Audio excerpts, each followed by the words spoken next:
Hi everyone, so here we are back with our next lecture of Seamus Heaney, 1939 to 2013. First of all, we will go through his some of major um, concerns of life, Heaney and politics, the elegiac Heaney, death and memory, and his works. So Seamus Heaney was born into a Catholic family in 1939 in the country of Derry, Northern Ireland.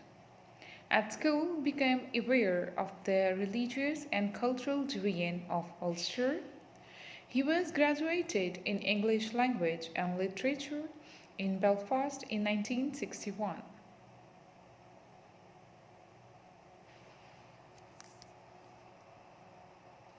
In 1970 and 1971, Heaney worked at the University of California, Berkeley. This accelerated the politicization of his poetry.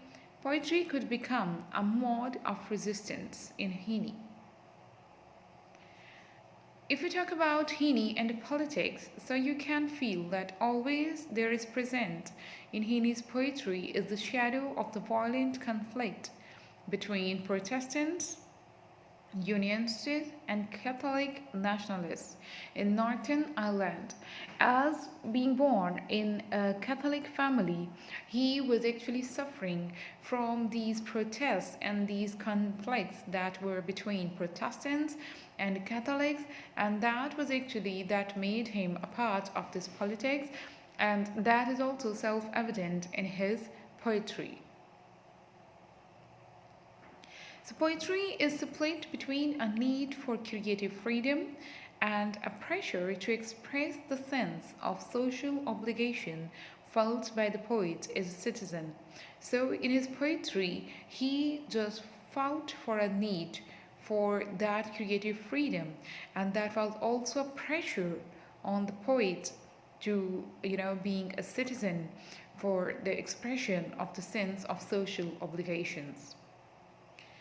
If we talk about the Heaney as elegiac Heaney, so the poems evoke figures who suffer some kind of human diminishment and their isolation, that can be repression, and that can be exploitation or betrayal, and they stand for those historically dispossessed and maltreated and act as exemplars of suffering and endurance. So we can find all these elements in Seamus Heaney's life as well as in his poetry.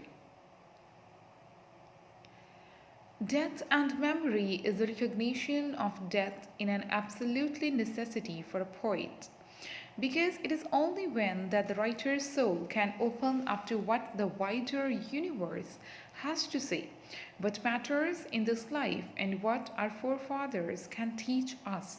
So in that way, that the memory of death actually plays a very important role in sharpening, in giving the major concerns to the poet and to polish his skills, and that make them into a more deeper understanding of what is life and how we can make our mark in life, that if we are mortal beings and when we are to die one day, so in what ways we can make our life eternal.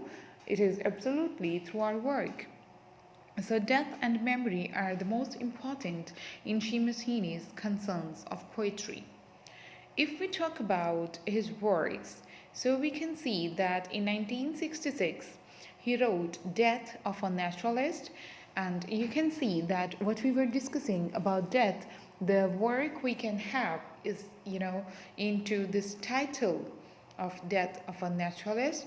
So it means that death probably has a very, a very major relation, a very major bond, a very major concern in Heaney's poetry. And if you talk about 1969, he wrote Door into the Dark, involvement in the civil rights movement. We have already talked that Heaney and politics were closely fabricated, and all these things can be reflected in his works as well. So here we go. Another one is in 1972, Wintering Out. His response was to the increasing complexity of the Irish question after the eruption into northern affairs of the Provisional IRA. So, in this way, that the politics, you can see that the deaths all were the major concerns in his works, whether they were poetries, whether they were the novels. We can see these things in Heaney's works. If we talk about in 1975, North, the result of Heaney's meditation on his reading P.V. Globes, The Bald People and its account of propitiatory Iron Age ritual killings in Shetland. In 1980, Selected Poems, Preoccupations, a collection of prose pieces. 1984, he wrote about the station Island. If we go through an analysis of these titles, as we cannot sum up all of his works in one lecture, we can get their story from their very titles. The titles, you can see, they are very significant, and they all are dealing with the same major concern of Seamus Heaney, that was about the politics, that was actually about the death, and how they were deeply rooted in Heaney, and Heaney was actually suffering subjectively in these issues, and he also gave them into a writing for the readers, and those who were suffering from these things can relate to them. And the themes he presented away is actually a universal style in which any era can relate their sufferings, their emotions, and their situations to the very works of Seamus Heaney. Also, if we go through the lifespan of Seamus Heaney, so there was 13 April 1939, and he was died on 30 August 2013.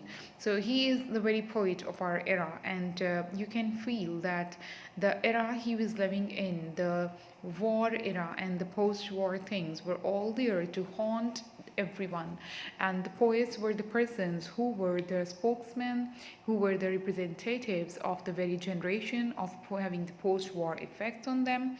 So you can see the image of Seamus Heaney here, and what you can get from that very image is a man thinking deeper into the ideas of something.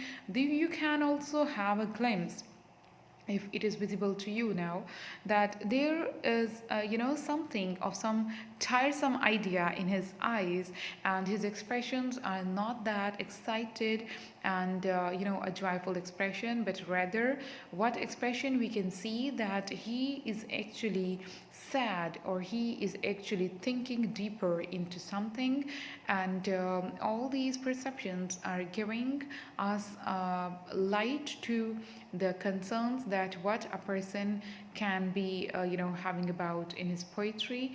So if we talk about Seamus Heaney, so we will get to the things that the voice of the earth, the style, and the literary criticism of Seamus Heaney, his famous sayings. So first of all, if we go to the voice of the earth, so rural county Derry is the country of the mind. And you can say that the voice of Heaney was actually the voice of all those people. Emphasis on human work, ploughing and digging, and butter churning, the blackberry and potato picking. So the Mansfield and the field workers, the laborers, are the major concern and the audience of Seamus Heaney. In this way, he was actually the voice of the earth. The interchange between man and nature, it enlarges the poet's consciousness, and through these exchanging of ideas between man and nature, the concern that goes bigger, and the poet's conscious get a larger scale, a larger canvas to write about something, and the poet is intimately involved with his own community, the inheritor of rural traditions of labor and service. So Heaney was not something who was writing out of the globe of his country or writing for some foreign readers. However, he was very much involved in the people of his own country, and he was actually inclined to write something that actually portray the struggles, the problems, the life, the pleasures, the joys, the beauties and the ugliness of the lives of his own people, rather the life of his own country fellow men. So you can say that actually he is the voice of the earth, because he was communicating the life of the people who were there in fields, who were laborers, the people who are usually ignored by the world. When we talk about the world, we sometimes forget to mention these this middle class or this poor class, by whose effort we are able to get our food, we are able to get our necessities done. So in this regard, that is a huge contribution to these people by Seamus Heaney through his poetry. So, in the other thing that we can talk about Seamus Heaney is the presence of a speaker viewing the story from his own particular place and time. So, in Heaney, the style is like the speaker is there and he is viewing the story, and the speaker is narrating all the elements that Heaney wants to bring into light, and a quatrain form where there is Seamus Heaney, its style, the dissolving of line into line and image into image. He also used the enjambment that is very useful in his poetry, and he just try to bring this thing as a unique element of his poetry.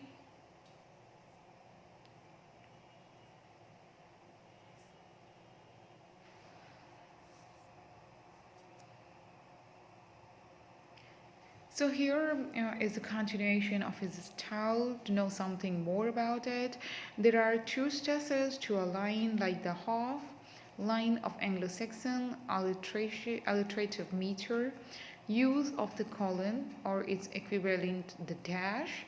He also used the imitation of Anglo-Saxon canons and the precision of technical terms.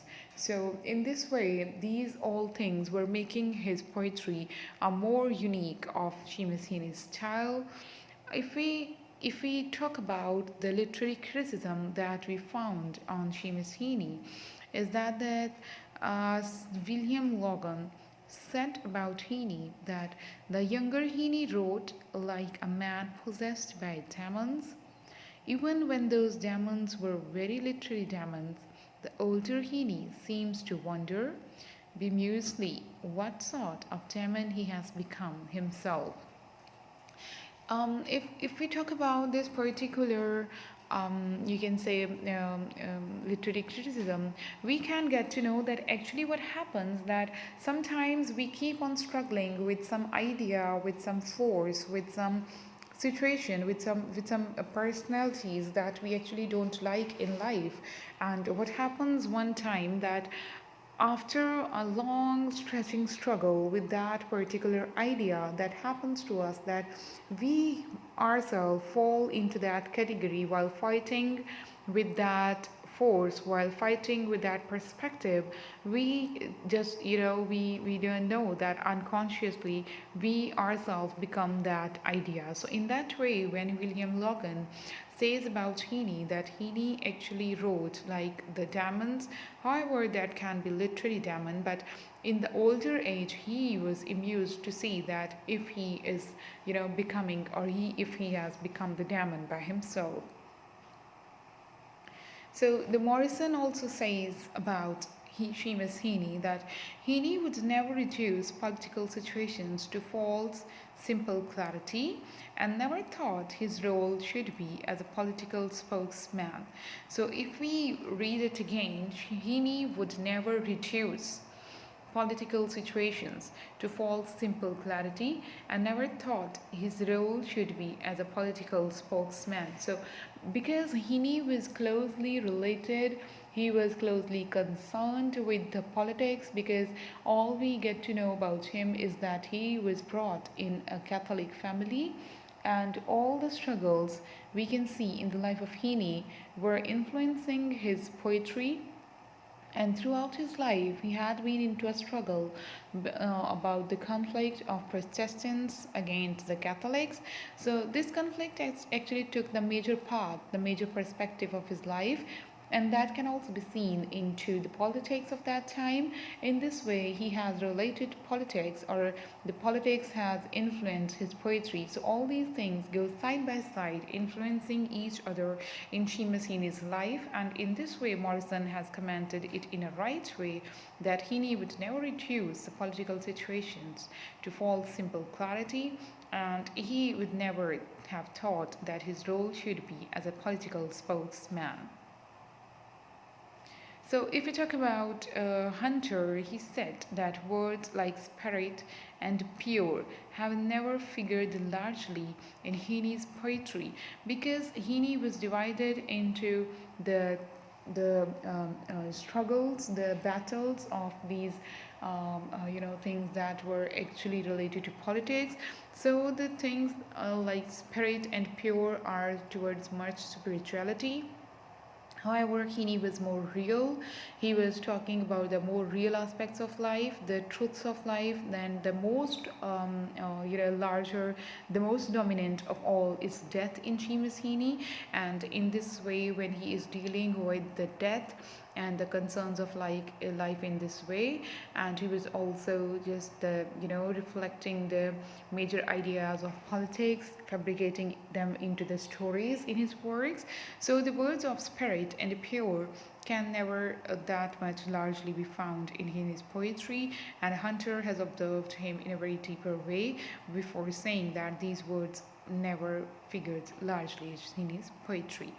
And also we have an eye on these famous sayings of Seamus Heaney, and when we say that behavior that is admired is the path to power among people everywhere.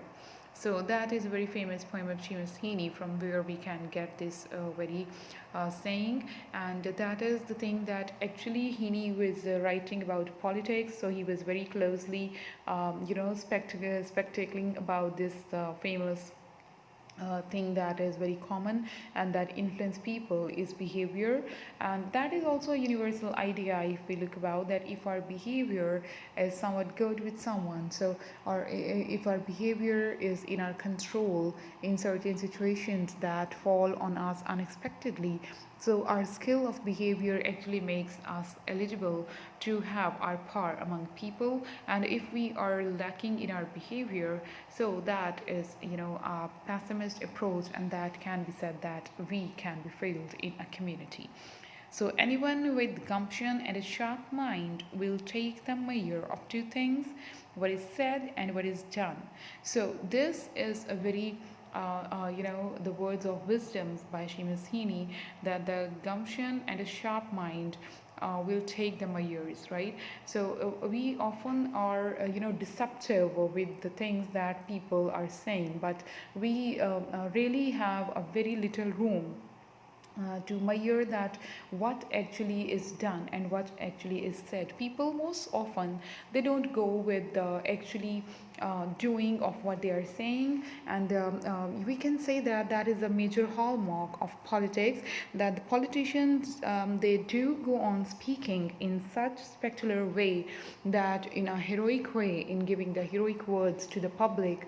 But what happens that once when they are done with their casting, so they are many times observed failed to fulfill the requirements of even a single of their promise. So as Heaney was closely related to politics, that can be ultimately related to that one point as well, that however, it is a common behavior of people that we are also fallen to the victim of what people say, and we never assess that what actually they are doing. So these are the two different approaches, and to Heaney and to all of us should have these measures of life, that we should know that what is actually said, and if it is also done or not, or if someone has said, so actually if he has done it also as well or not. So these are the two measures, and that is also related to politics. So in this way, that Heaney is actually giving us a complete picture of people. So we can say that famous saying of Heaney in another district and circle is that if self is a location, so is love. Bearings taken, markings, cardinal points, options, obstinacies, dug heels and distance, here and there, and now and then, a stance. So you can assess from this very famous saying of Heaney that we are having the self if it is our location, so there should be a love of self as well. The major hallmark in today's world is that the people are suffering from the anxiety and depression, and what they are actually going through. They are going through from the dejections that they care for people and they are not cared back. So this is the thing that, first of all, if you actually are a good person, you have to recognize yourself, you have to be true to yourself, you have to be caring to yourself. So if you are having a self-love, there are also bearings that we bear in our life, and that are miseries, and that happens in everyone's life. So as much as we are suffering, as much as miseries, as much as bearings we take, there are some points of cardinal points, and I get in my mind the quote of Rumi, Jalaluddin Rumi. He said that I was raw, I cooked, I burnt. So another time he said that my heart, or you can say that he said that keep opening your heart until it breaks. Keep breaking your heart until it opens. So in this way, he is also focusing on the point that to open our heart, to actually making our cardinal points that he is talking about. They address the same idea that people should take their bearings, and that actually because open our hearts, and there are obstinacies as well, but there are healings as well. We should be healed with the passage of time, and the major part of our life is that learning cannot take place without the pain, and there is a distance as here and there, and now and then a stance. So from very obstacles of our life, we get to know that what is the importance of peace, what is the importance of difficulties, and then we are able, after getting that sensibility, that how and which stance to be taken. And in the next one, he says that I rhyme to see myself, to set the darkness echoing. And that is the death of a naturalist, in which he has said this. So you can see that to see ourselves is to let the darkness echo, and you have to just take yourself into care of your own, and you have to be the protectives of your own self.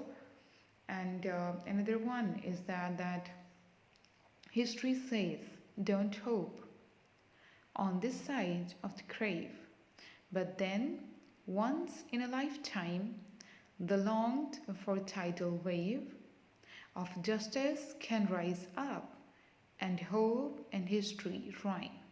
So in this way, you can say that this is a very deep and a deep analysis of Heaney about the history and the world itself.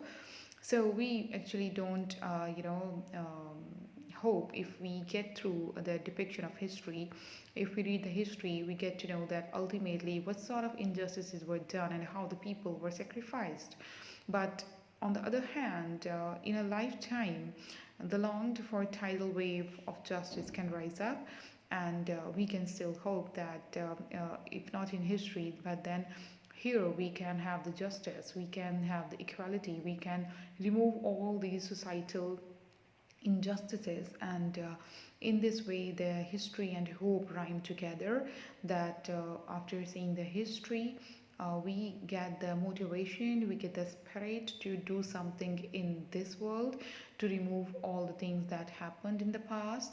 And in this way they are having a strong connection with the hope and history, and they are rhymed together in Seamus Heaney. So I'm going to give you another video for Seamus Heaney.